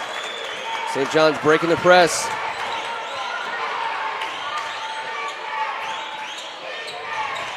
Brown Turner talking to AZ Fudd. AZ Fudd and her having a conversation. It is it's a war down there right now. Both these teams have 1 loss. They're both 24-1. They both lost to the number 2 team in the country. One was number 1 now. I mean, this is and one of them is on the court today. This is everything. It's the same play they ran at the end of the first half. Yes, it is. And almost the same result. But again, they can't deny Mutombo. Madison Scott's getting ready to come back in the game, guys. No call. Mutombo with the rebound. Look at her head on the swivel.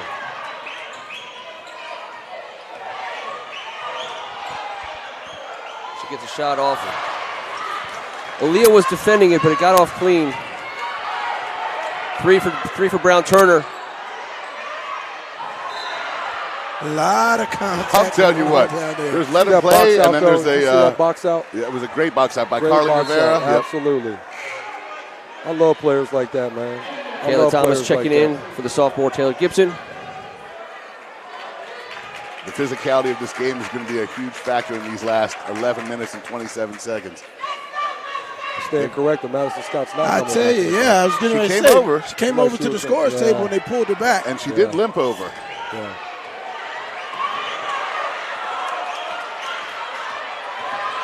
I mean, that's great defense. That's how you draw it up, run the ball defense.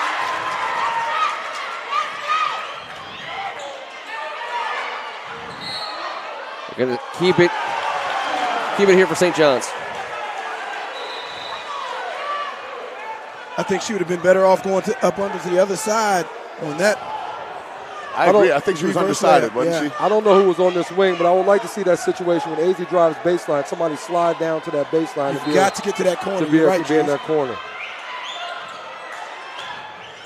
Karamina, they're going to draw the foul. Whoa, that was an awesome out-of-bounds play. They run good sets. They run had really a double good curl. Yeah. It looked like they were finally able to keep the ball out of Mutombo's hands on the inbound. I'll tell you what, Coach Scribner does a great job of using his studs as decoys. On that time right there, he had Fudd and Mutombo both curling towards the basket. That's what opened up the backside. Yeah. Your best player is always your best decoy. Hey, there's a reason this team has won 25 of the last 26 WCAC home games and 94 of their last 100 contests under Coach Scribner. Sounds like they're doing something right.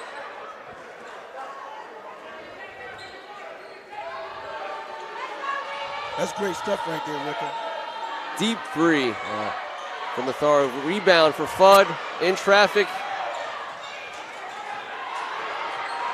Matharo Get to the corner. pursuing, getting her hands on it. They're going to give it back to St. John's. You know, I saw AZ do something right there. I see Steph Curry do a lot. He passes the ball and then goes straight to that corner because usually the defense is going to help towards the ball. Get right there and reposition yourself, look for a wide open shot. Here comes Madison Scott in the game. So here's what St. John's has been doing well all game. It looks like we're going to get a timeout for everyone to talk about it. You know she watches a lot of Steph. You know she performed well at Steph's All-American camp this past summer. Yeah. She got a good chance to get some lessons firsthand from. Hey. We go on the Matharo replay putting here. the moves on Carly. Great find. A deep three. She stepped right into it in rhythm. She did. That's got a good-looking shot. After the end one, that's a big deal. That's a shot. And that's right out of that timeout, too. And not only is she stepping up her game offensively, with Madison Scott out, she's going to have to step it up defensively against Fudd. We saw it on the last possession. I don't know if people could see on the video, but they were talking to each other in mid play. I mean, listen. Offensive defense. I know she has respect. They have respect for each other, but that senior's got the golden arches. You know what I mean? Oh, yeah. That's the end all be all. I know there's only 4 seniors, but that's the premier matchup in the nation right now. And you got coming back in. Make sure everyone. I think they're going to bring 22 Kayla Thomas back in for the Mustangs. She's got to figure out a way. They got to figure out a way to keep this ball from being passed into Malou, because if that ball gets into her, it's over. I think once they're able to inbound to Mutombo, she's got probably 2 or 3 options, and Fudd has been open every single time. Yeah, and they want to get some fouls called here by these refs. I know they do want to let them play, but Malou Mutombo was unbelievable from the free throw line in the fourth quarter. Right. St. John's has a great free throw shooting unit, as does McNamara. But that's how she got to the 2020 last time. I think she had 12 points on the free throw line. Yep. All right, Maddie's back in the game. Mutombo up high, setting up. Another double curl.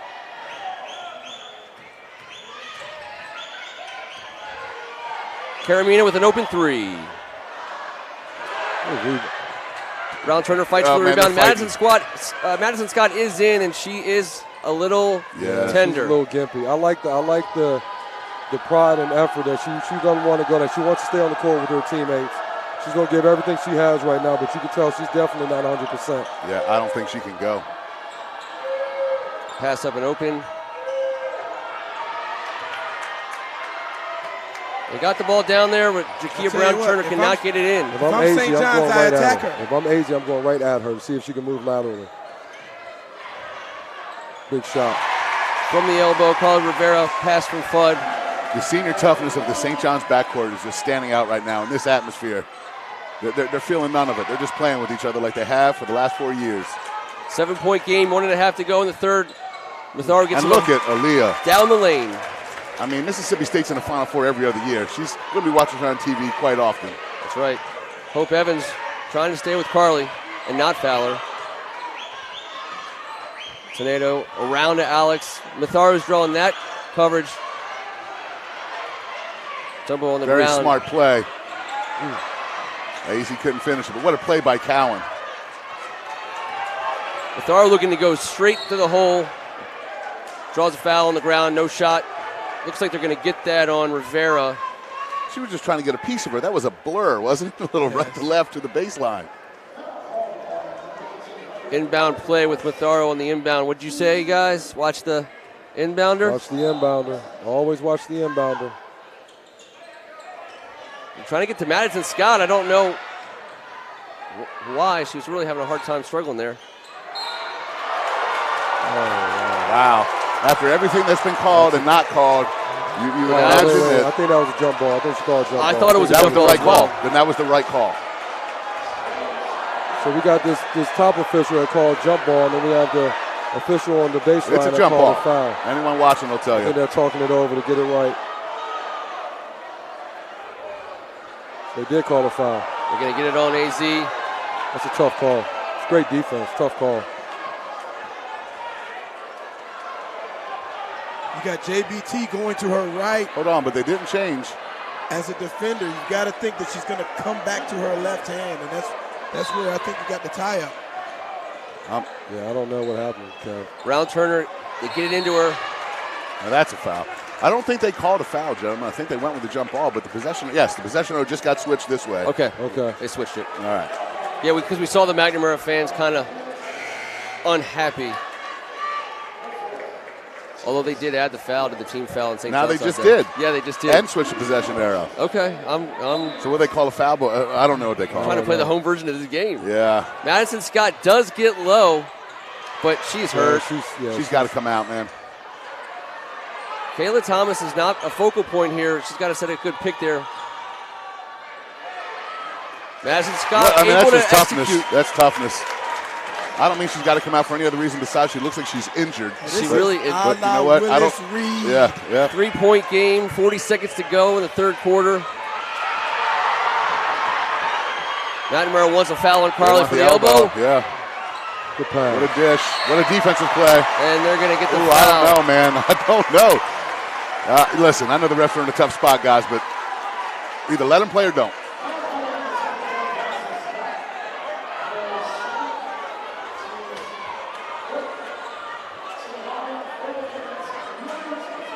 You know what? We know what we did, Kevin. When we made a mistake, we parked our sound engineer all the way back in Kensington. Yes. He's too far away for this game. Yeah, but he's got double duty today. He's got to tell all those kids to get off his lawn, and he's in charge of sound. And he's in charge of sound engineering. So it's a long ways away. Apparently, when the crowd is loud and everything gets loud, we got a little problem with our audio. So, but you know what? That's what happens when you have the second-ranked team in the country facing the third-ranked team in the country on a Saturday afternoon in the WCAC. Mutombo puts in another. We got a 5-point game. Shot clock off. Interesting to see what McNamara runs. Are you holding for that shot? I think you just go until you get the best possible shot. There's your answer. Madison Scott with a big rebound and putback, and she doesn't get it in. But Matharu does. 6 seconds to go. They want the ball to 35. They're going to get it to her. 3, 2, 1. Couldn't get that out of her hands in time. Hey, you got Carly Rivera, the senior point guard, refusing to get the inbounds pass, pointing up to the outlet at AZ Fudd, noticing there was only 7 seconds on the clock. It's a high level going around here. Darren McClinton, a.k.a. Little Brother, a.k.a. Froghorn, Leghorn, we appreciate you. We will catch you back. Madison Scott fighting on the boards here on the replay. Couldn't get it to go down. But McNamara's been relentless on the glass. Both teams have. I got another feeling, Ken. This might be another First Amendment Sports extra time today. Let's see what happens. The last time this game went to the fourth quarter, guys, that's when it started up. That's when we had the anything you can do, I can do better. There were some ridiculous individual performances on consecutive possessions. I can't imagine we're going to have anything less than that. That was broadcasting 101 faux pas. I'm counting down the clock. I forgot where we have the actual timer there, so apologize to everybody. Here I am. Everyone loves a buzzer beater. Everyone loves counting that down, you know? I guess so. I'm looking out at just a madhouse. 8 minutes to go in this one, guys. 14 fouls each. 3-point game, home team ahead. Everything you can ask for. I'm looking around all these familiar faces. I got my goddaughter, Molly Tier, on the baseline sitting underneath there. She is a sixth-grade basketball player, and there couldn't be a better group of young ladies that she could emulate than are out here on the floor right now. I hope she's soaking all of this in, as well as all the rest of the young ladies and men out here watching the game played the correct way.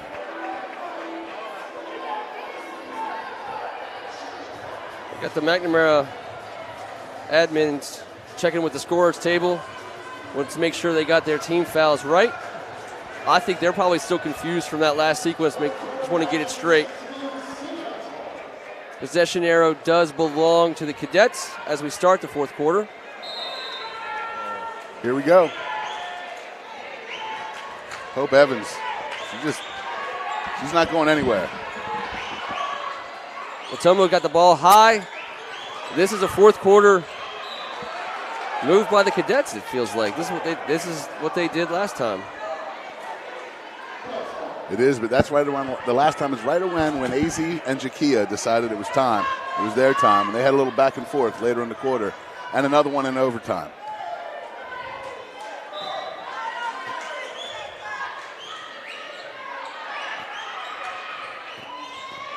Corley on the baseline, or Corsi, I'm sorry. Mutombo.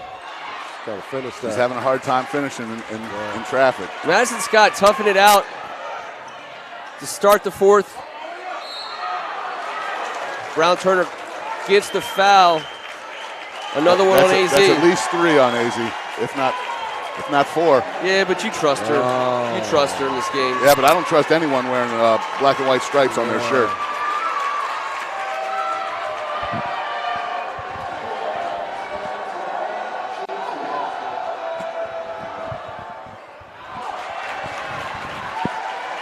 So this is a situation right here where AZ's got to be very, very, very smart. She's got to be smart. She's got to understand the severity of the situation. She's got 4 fouls with 7 minutes left in this game. She's got to pick and choose her spots, and so does Coach Scribner. He's got to figure out whether or not he takes her out for a little bit, maybe, it's kind of steals some clock. That's why I think he's calling a timeout. Here's the timeout right here. Well, we talked about it at halftime, and I said Jakia was going to have to put her head down and bulldog her way in there, and that's what she's done. She's been very smart. This isn't her first big game. No, it's not. And you guys, Brown Turner, even though you got Madison Scott back in, Brown Turner's going to draw the defensive call on AZ, and you got to believe Coach Oliver wants Brown Turner to put a little bit of pressure on AZ not to commit that foul. You talk about a who's who. Not only am I staring at Froghorn Leghorn, I don't think I've ever seen him without a bag of Doritos of some kind in his hand coming up the floor. He's being a good uncle, man. He's giving it to my son. He's looking at me starving. And you think there's not a bag in the left jacket pocket as well. No, he's got it. But it's the purple bag. It's a purple bag. It's got to have some sweet and spicy. McNamara crowd getting into it. I think we got some Supreme Court action here, boys. This is a who's who on every single level. I love this crowd.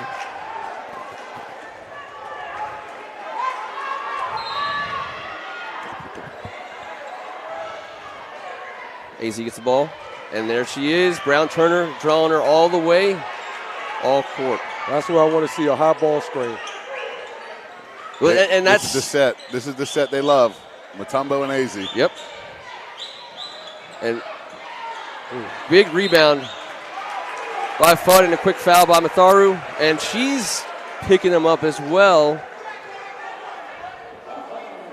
I'd say that's 2 or 3. 2. Okay. 11 total fouls on both sides at this point in the game. 4 of them on AZ. Well, at least you're not sending Fudd to the free throw line just quite yet. When McNamara starts doing that, they're in trouble. 90+% free throw shooter. What's crazy, what's ironic, guys, is usually in a situation like this, you might want to sub a little offense and defense, but you can't do that because AZ is your best defender. St. John's getting a lot of second chances, and there's the turnover by Matharu. McNamara down by 2. Number 2 with the ball in the lane. Good ball movement. Good ball movement. Leah 2 unable to make the great transition defense for the Cadets. That was a great job getting back. They looked like they were dead in the water with numbers. Madison Scott staying close to the rim defensively. She's not letting herself get too far out. And Brown Turner's going to stay on Fudd. Fudd's got to be careful on offense. I'm seeing a bunch of physical play out there. High screen. Mutombo gets her. What a big shot. Tornado. Launching a tornado in the stands. That scraped the rafters down there in front of the St. John student section. Nothing but net. Big shot. Matharu drew the contact. They're going to call foul. Matharu and Fudd, little extracurriculars after the play. Aaliyah Matharu just absolutely flung her body just with reckless abandon into the paint. Did not get the call. Was a little bit frustrated. I mean, she's scrap iron tough. Big shot by Tornado right there, too. Brown Turner with her second foul. 6 to go.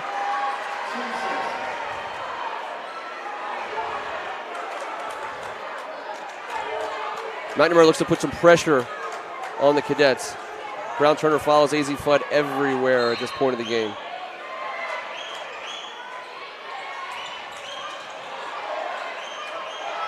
St. John's and Alex Cowan break that press. Very solid play by Cowan. And they get the ball to Fudd. No rush, no rush. You got a 5-point lead, no rush. Take your time and run something. Gonna let some time run off this clock.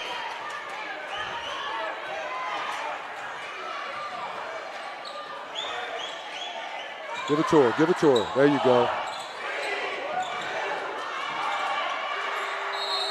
Oh, boy.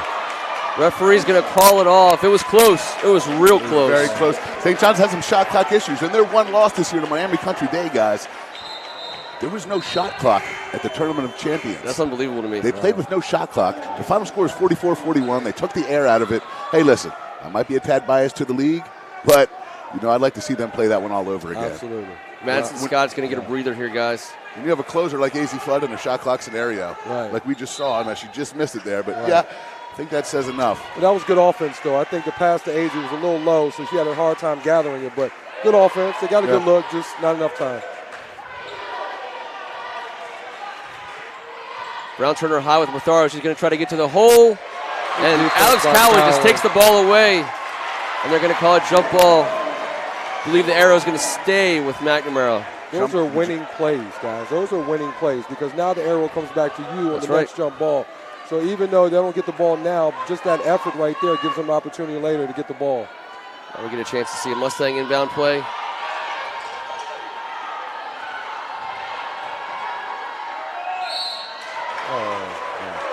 Little ticky-tack, and they're going to give it to Mutombo. I did not think that it was even close to being a foul on Fudd, but those referees got to be real careful when they blow that whistle. It better be a very clear foul. They're going to call that one on That's AZ. why I agree with the winning play point that Juice was making. That jump ball goes back. In a physical game like this, the jump ball has been the referee's best friend. Yes. Nothing against the refs, but yes, you can blow that whistle and have a call that doesn't have to go against one team or another, and it gets them off the hook a tad bit. Brown Turner looking to make this a 3-point game.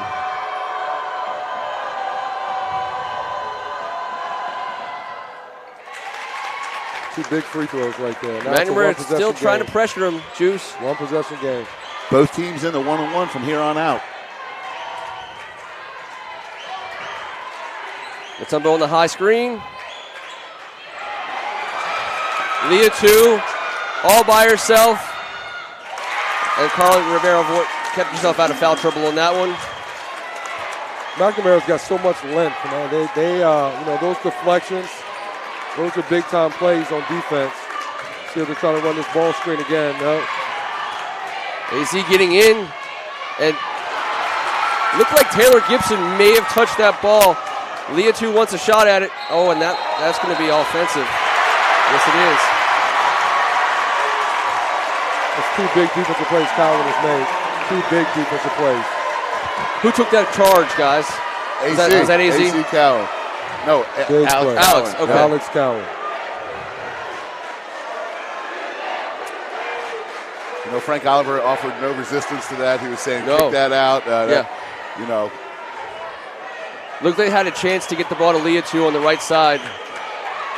Brown Turner felt comfortable taking it to the hoop.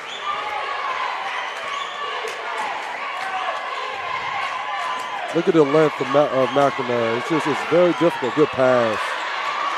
Carly Rivera. You're right, Juice.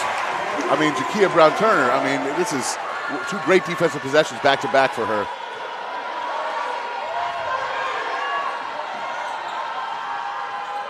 That's nasty. Matharo getting the baseline and the back door. Now they're just trading shots, guys. This is where it's coming down, and you just got two heavyweights just trading shots with each other. Yeah, Let's having to work hard. Involved, yeah. Nice move.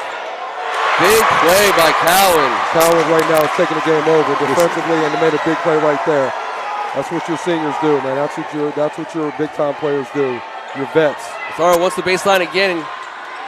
Leah 2 is able to put it in from down low. Matharo on the left side on that baseline is getting it done for the Mustangs. She's getting as far under as she needs to. Then she's playing with pace down there. Nothing. She's not rushing anything.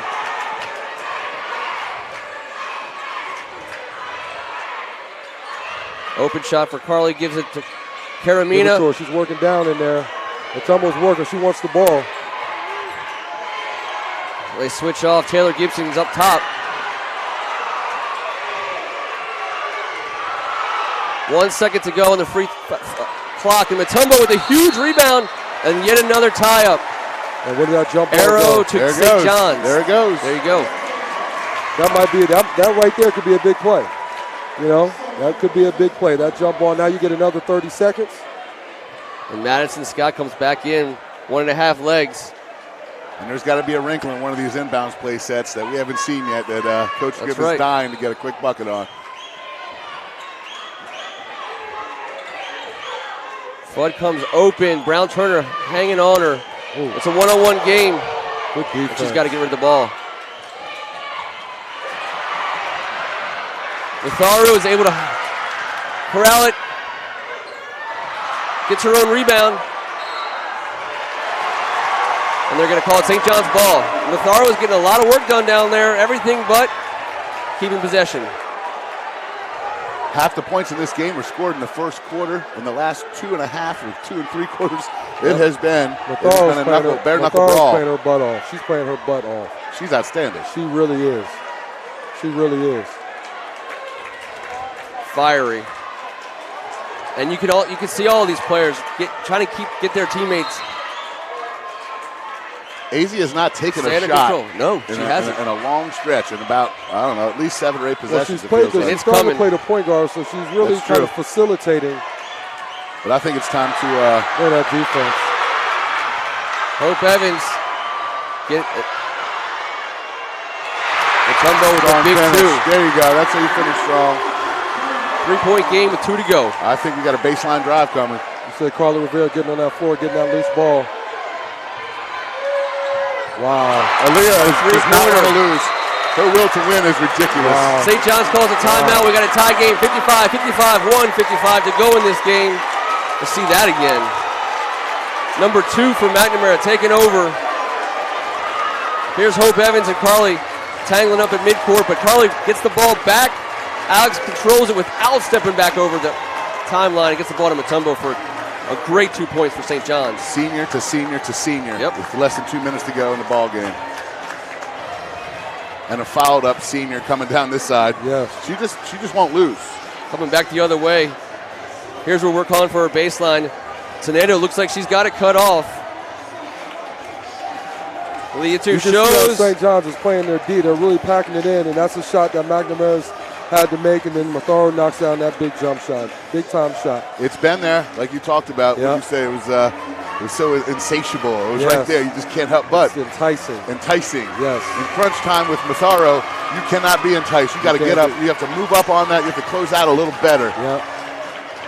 She got into rhythm with the dribble, little sidestep, and that's going to happen again in this next possession. She's going to have that ability to do it one more time. Matharu, Brown Turner, Evans, King, and Scott. A very gimpy Scott from McNamara. St. John's is going to send out Mutombo, Fudd, Rivera, Tenedo, and Cowan. I mean, I don't think I've given enough credit to Madison Scott's performance out there on one leg and what she's been able to bring to the squad. That's all heart, all toughness. St. John's with the inbound, McNamara with the pressure. Carly doing what she does. Great defense.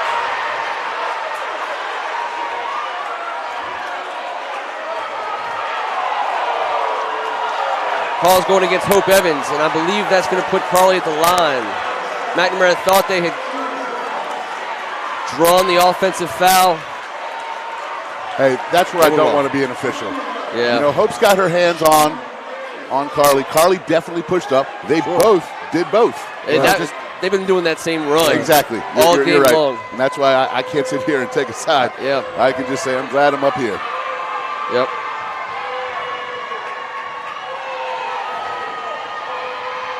On the front side, Carly knocks it in. 1 point lead. Yeah, you got Carly and Hope. If you had those next level, next gen stats, you know, they've been running. They probably run more than anyone in this gym. Mm-hmm. And they've been chasing each other at full speed on this floor. You know, you can shoot free throws all day in practice, but you still have to knock them down in these games. She does. You know, it's not a lot of practice when you have all these people in the stands watching you in a 2-point game. Big free throws by the senior. Matharo with the ball up top. Tenedo draws the assignment. Leotu gives her a little bit of a...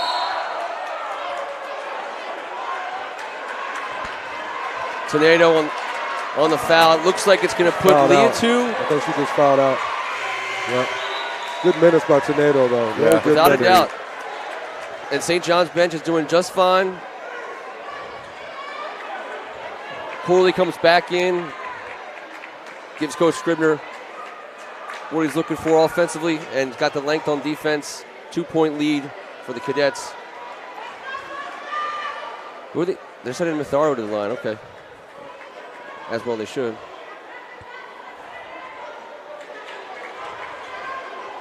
I hope everyone realizes that there's a 99% chance this game's going OT. So stay comfy. I got another 5 minutes, man. I'm good. Ooh, big. In and out. McNamara stays down by 2. All right, now you got to defend. Now you got to defend. Now you got to defend.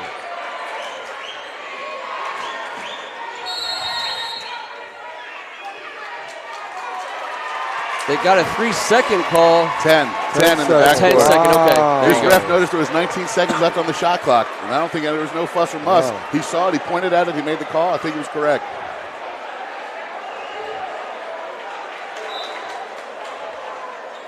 That's a huge turnover. Yeah. And now if you're St. John's, you got to defend. Got to get a stop here. McNamara run a set, see if you get a good look.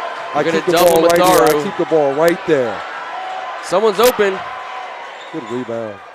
Madison Scott unable to get the ball back to a McNamara player. Carly driving down. She sees Alex Cowan open. Brown Turner able to corral it. A rare turnover at that point in time. Less than a minute to go.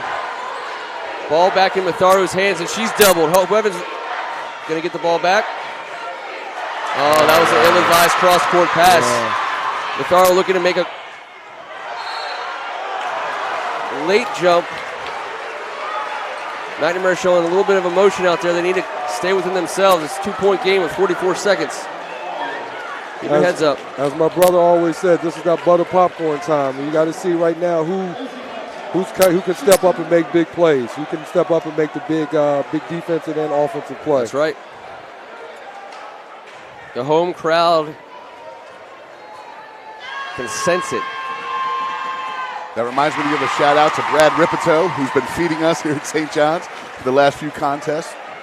Butter popcorn time it is. It's time to stop turning the ball over on both sides and make a few free throws. AZ puts St. John's up by 4. Timeout on the floor. What do you got here? You got to get a quick bucket for McNamara and play D, or you have to. You got to get a quick bucket. You got to get a quick bucket. At least allow yourself another opportunity. With this 30-second shot clock, it plays in St. John's' advantage right now. So you got to get something quick to the basket. You know. The arrow does belong to the Mustangs in a tie-up situation. When you have Aaliyah Matheru, quick buckets buckets come by a tad bit easier than if you don't. Yeah, I think you got to put the ball in her hands and let her work. She's really, kind of taking off right now for the Mustangs, especially in this second half. And I like to see her get some, especially with Scott being out, being a little, being limited. So that's what it's all about, guys. We thought it would come down to this kind of setting at the end, right? Just high-level coaching, high-level athleticism, determination, heart, effort. We've got all of it. Is Scribner even sweating? I'm not. He's like the most sweat-free basketball coach I've ever seen with 48 seconds to go in the game, 44. After that first half, I'm still shocked that his head is still attached to his shoulders. I know. I thought it was about to pop clean off. Scribner is dry as a whistle. Yeah. Jeez. My old coach would have been drenched right now. Gary Williams would have been drenched, man. So Coach Oliver's toweled up. Darren must have been giving him a towel on the way out. There you go, right there. Put the ball in her hands, let her work. Thor's looking to get inside. So tough. She got her quick, too. They're going to double AZ right away. Great ball handling by AZ in that situation. You got 3 people coming at you. Yep. For her to be able not to panic Almost got a Mustang team picture over there by AZ Fudd when she got the ball. That's the 10th foul. I think that means we got 2 coming here. 2 coming. For a 90+% free throw shooter. How many seconds went off the clock? From Matharu? With Aaliyah. What, 5 maybe? She scored with 38. I think it was a 6-second. I think it was 6-second offense. Yeah. I'm very impressed with Matharu, man. She's very good. I mean, geez, you see her change pace. After she beat everyone with a burst of speed, she was able to gear down, change pace. And then finish with the left. Finish with the left. With the left hand. With a 6'3" Mutombo in your face. Absolutely. Making plays, guys. At the end, this is where you got to make plays. Your best players have to get it done. They're answering the call. I would double team Matharu. I wouldn't even let her touch the ball. I like that. Well, they're doubling her, but they already gave her the ball. No call, and we got AZ Fudd with the ball. And she's going by herself. St. John's goes up by 6 with 14 seconds to go. That's a terrible, terrible foul. Maybe not, but you don't like to see that clock stop and you're down 6 with 11-7. I almost called it. What did I say, 67-57? Almost called it. You did. You did.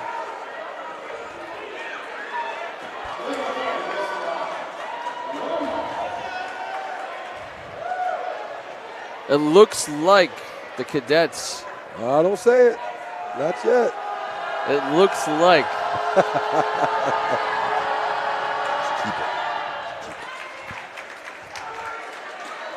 Thor gets the first one, 11.7 to go. McNamara is not going to quit. I'm going to tell you this, it doesn't look like anything to me. I've seen a lot go down in this gym in my day. That's going to hurt.